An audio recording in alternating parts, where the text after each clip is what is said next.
Hey man, let's talk about something that most guys know intuitively, but are afraid to admit. The guys who treat women the worst often seem to get them the fastest. It doesn't make logical sense, right? You'd think honesty, kindness, effort, and integrity would win the race. But then you see some guy with 3-day-old stubble, emotional unavailability, and zero intention of committing walking away with the girl you thought was different. And here's where it gets even more twisted. A psychological experiment reveals exactly why. And once you understand it, you'll stop trying to play the nice guy game and start playing the human nature game. Because when it comes to desire, logic loses. Every single time. In the experiment, 2 groups of men were observed while interacting with women in controlled social settings. One group was instructed to be kind, attentive, complimentary, basically textbook boyfriend material.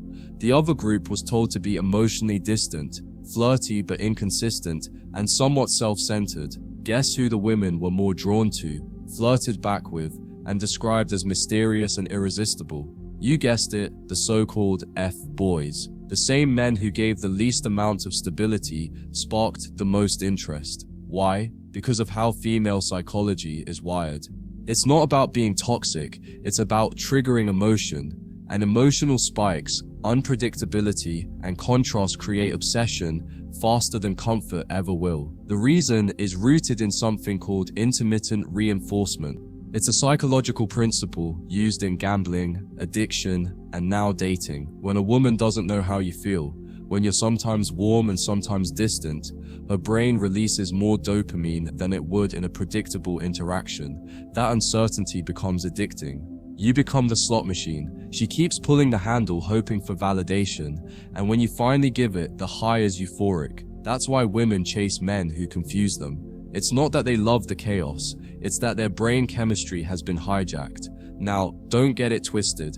I'm not telling you to become a manipulative, soulless jerk, but what I am saying is this. Women don't fall in love through comfort. They fall in love through contrast, through tension, through unpredictable emotional experiences. That's why the calm, stoic man who occasionally drops raw emotional vulnerability becomes 10x more attractive than the guy who pours his heart out on day 2. One creates mystery, the other creates pressure, and pressure kills attraction faster than silence ever could.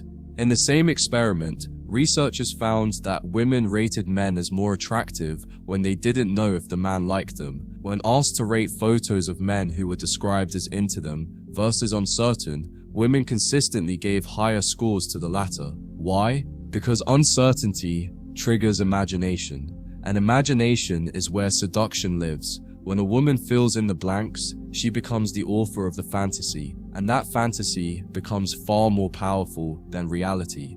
So what do Fkboys do differently? They don't pedestalize, they don't chase, they don't over-text or overshare. They focus on their lives, their gym, their grind, their options, and they let the woman orbit them, not the other way around. That self-prioritization isn't just hot, it's rare. And what's rare becomes valuable, and what's valuable becomes desirable. So even if their personality is trash, their frame screams high status. And women, whether they admit it or not, are drawn to status like moths to flame. The modern nice guy, on the other hand, thinks investment equals intimacy.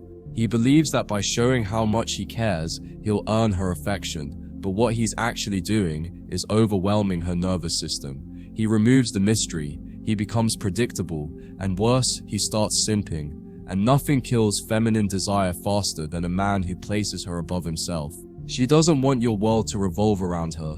She wants to be invited into a world that's already spinning with or without her. Another twist in the experiment. The women didn't even realize what was happening. When asked post-interaction, they often described the bad boys as confusing, exciting, and hard to read, but interesting. Meanwhile, the good guys were seen as sweet, but boring.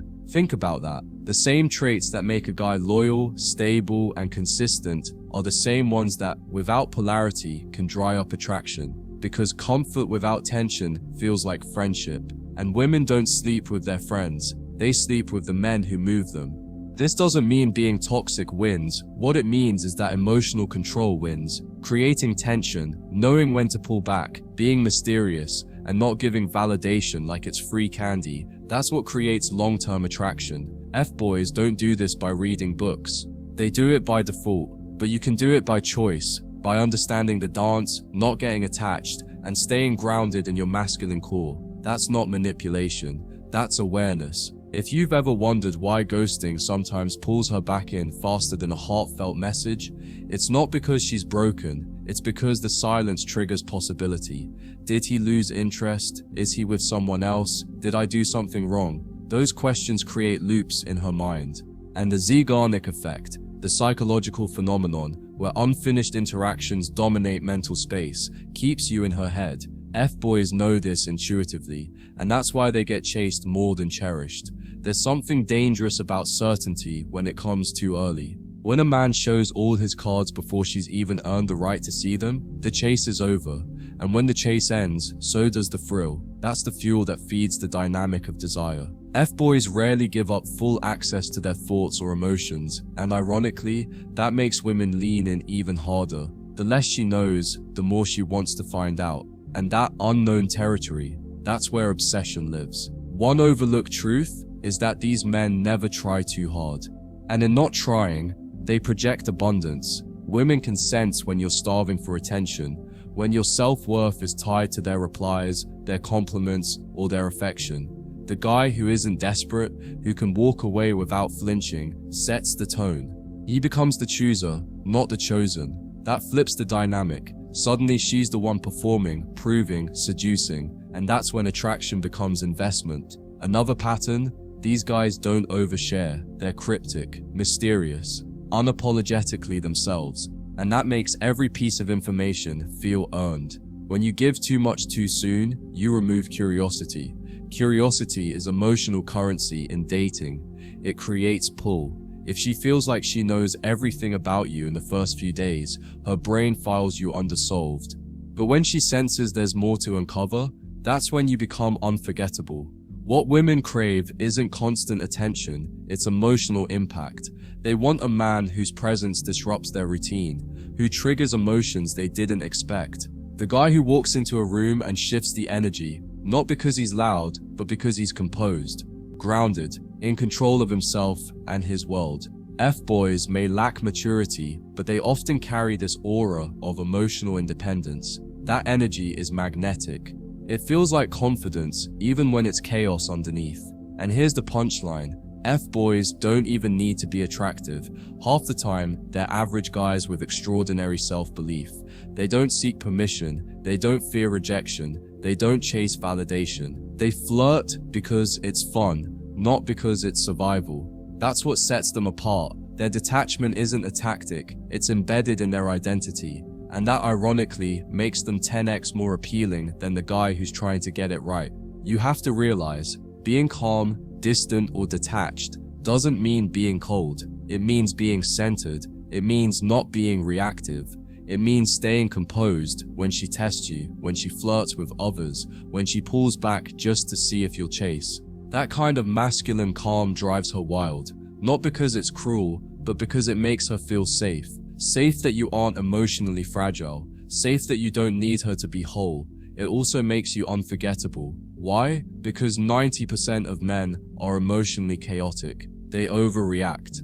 They overthink. They overcommit too soon. But the man who doesn't blink when she gets distant, the man who keeps building, improving, staying on purpose, is the man she thinks about at night. That's not arrogance, that's masculine discipline. It's power expressed through presence, not persuasion. You want to seduce like a fuckboy without becoming one. Learn to create silence. Learn to pause. Learn to let her wander. Don't fill every space with a compliment. Don't rush to solve every emotional hiccup. Let tension build. Let space exist. That space will make her imagination do the heavy lifting. She'll start seeing you as deep, as complex, as someone worth pursuing, and when she pursues, you win. Here's what separates the aware man from the average man. He doesn't chase emotions, he creates them. He doesn't ask for attention, he commands it. He doesn't beg for loyalty, he inspires it. Fboys stumble into this because they're naturally indifferent, but you can design it with intention, with mastery, with control. That's not being fake, that's being effective. So don't envy the F-boy, learn from him. See the psychological blueprint beneath the chaos. Understand that women, like men, are wired for emotional stimulation. The difference? Women respond to subtlety, to depth, to contrast. You don't need to be toxic, you don't need to be careless, but you do need to be unpredictable, mysterious, confident, calm. When you master that energy, when your masculine calm radiates from the inside out, she won't just want you, she won't know how to forget you.